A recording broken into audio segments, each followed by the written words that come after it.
All right, what's up, everybody? It's Downtown Luke again. Day 3 of the NBA season, and boy, has the best reality TV show delivered. The NBA got the FBI involved now. Like, what in the world is going on with the league I love? But we're going to go ahead and get into that a little bit later. First, let's start off with the pick 'em. Day one, we picked them 2-0, correct. We good to go there. And quickly we'll remind everybody that in day 2 we had the Knicks, the Hornets, the Magic, the Hawks, the Sixers, the Pistons, the Grizz, the Bucks, the Clips, the Spurs, the Kings, and the Blazers. So what started off the NBA season as perfect 2-0. We did okay. We did okay day 2. Not perfect like I really thought, but we did okay. We had the Knicks. The Knicks beat the Cavs. What happened to Lonzo Ball? He looked great. Could not hit a dang shot to save his life. Never betting on the ball again. Then we had the Hornets. The Hornets won by double digits. It was great TV. I watched the game. It was fun. I'm telling you, the Hornets are going to win by a lot or lose by a lot every single game this year. Then we had the Magic over the Heat. Wouldn't have been as close if Terry Rozier was still on the team, though. And then here we come to the first L of the season. Trae Young, bro, I believe in you. Turn this ship around ASAP. I do not want to see you fail. Hawks. And I called the Raptors competitors and not winners. Boy, was I wrong there. They sure won that. Hawks will turn it around. I truly believe it. They'll still finish in the top 4 in the East. Then we had the 76ers over the Celtics. I said it was going to be a close, hard-fought game, and the Celtics did everything they could to win. But Tyrese Maxey, VJ Edgecombe, what? Not Embiid, though. What? This team is not going to win and not going to be in the top of the East without Embiid healthy and Embiid playing dominant. I don't care what Maxey and anybody else does. They have got to have Embiid healthy or they will not be in the top 4 in the East. Then we took an L in the next game. I did select the Pistons, but I really felt the Bulls. I told you this is one of the ones where I was like, maybe it could go either way because I'm underrating and overrating. The Bulls look great. Pistons look okay. I'm going to stick with my Bulls over the Pistons long term. I did pick the Pistons to win this game. Cade is a triple-double alert every night. I might continue to keep betting that. I didn't get it by a couple rebounds this time, but I'm going to continue to bet on Cade. Then we had the Grizz and Pelicans, which was interesting. It did end up the way I thought. Grizz taking that W. But what I found the most interesting in this game is KCP and Jordan Poole getting into it. Jordan Poole can't stay out of trouble. People just don't like him for some reason. Like I don't even understand. Punching by Draymond, getting pushed by KCP. Like, come on, man. Leave Poole alone. Let him have a pool party. He just wants to show off for the baddies. And then the Bucks dominated the Wizards. Oh, my goodness. Giannis with 34, 14, something like that in 27 minutes of play. They even got Kyle Kuzma out there looking good. Like, the Bucks are going to win the championship. You heard it here first. They definitely going to win the championship. It may be one trade away, and I feel like they're going to make that trade. They're going to make that trade, and they're going to get someone that is going to put them over the top in free agency or something, waiver wire. They're going to get someone because they're going to be close to the top come East at the end. And as always, Bucks. Then I took another L, third L of the season. The Clippers played with no aspiration out there, boy, and the Jazz gave it to them. I might actually need to learn some players on the Jazz because I believe I said Walker Kessler. Come on. But Walker Kessler was out there balling, boy. I might have to call up the Warriors and be like, yo, get this man on our team. He's better than every big man we have right now. He's starting 38, 42 minutes a game. Horford to back him up. And then I like to say I call this one as well. Spurs over the Mavs. Wemby looked generational like we all know he is and will be as long as he doesn't get hurt. I am so afraid of that man falling down. I am so afraid of Wemby falling down and getting hurt. He is still slender in that huge frame, and I do not want to see them get hurt. I never want to see anybody get hurt. I've been hurt before. It sucks. And you literally can't do anything for your team. It's really depressing. And as an athlete, this is all you work for. Please, please, no injuries this year. But looking at Dallas, though, in this game, I do not know what's wrong with Klay Thompson. Actually, I do know what's wrong with Klay Thompson. He's been injured, but he needs to go back to the Warriors. He's missing his splash brother. Cooper Flag at the point guard is okay. They really need Kyrie Irving, though, and once they get him back, they're going to be top of the West. Well, top 4.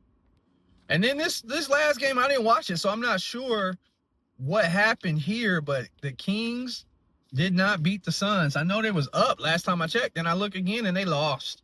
I'm like, Devin Booker? But, I mean, he had 31, but, man, what's going on over there? Kings and Suns are both some franchises that I literally have no idea what they're doing. I don't think they know what they're doing. They're just participating at this point, and they just happen to play each other. They're both still going to be in the bottom of the West. The Kings may be a little bit higher, but Suns are still going to be bottom of the West. I'm not going to overreact to one game. Like, these are all overreactions, but we're not going to overreact to the overreaction of the Suns tonight. No way. And then the last game of the night, Blazers in Minnesota. And I kind of called this one, and I kind of didn't. I said Blazers, and the Blazers were in control the whole game. And then Ant-Man, I told you he was going to go crazy. This is still Ant-Man's MVP season to lose. He is still the face of the NBA until further notice. Ant-Man is the real deal.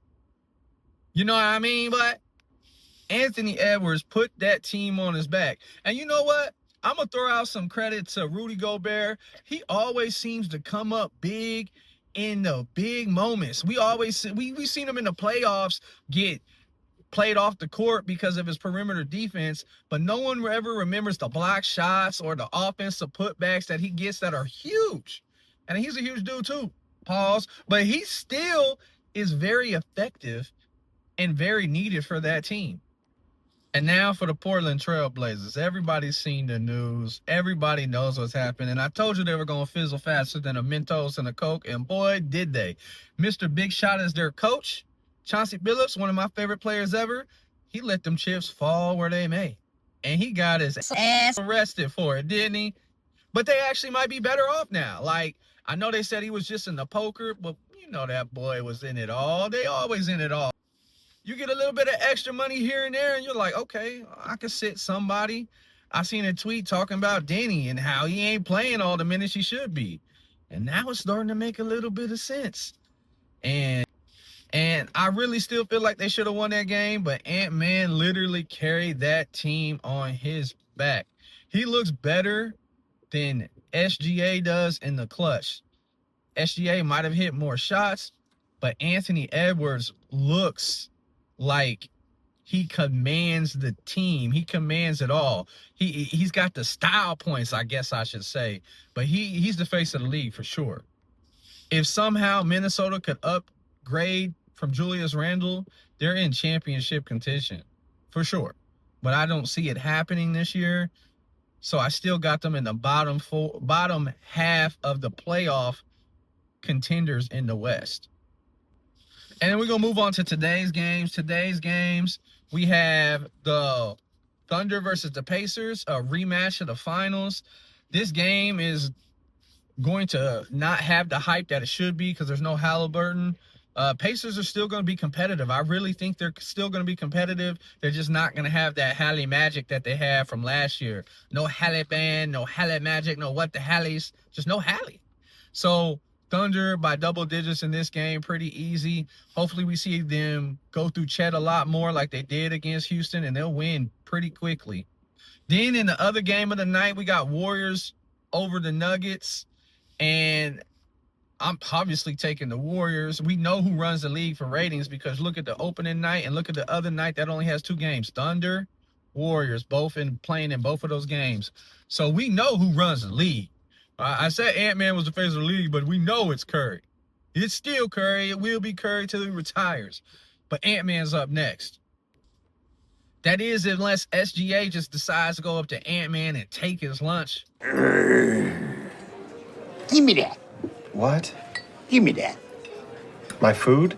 I'm joking. SGA actually is in the best position, all jokes aside, to be the face of the league after Curry retires.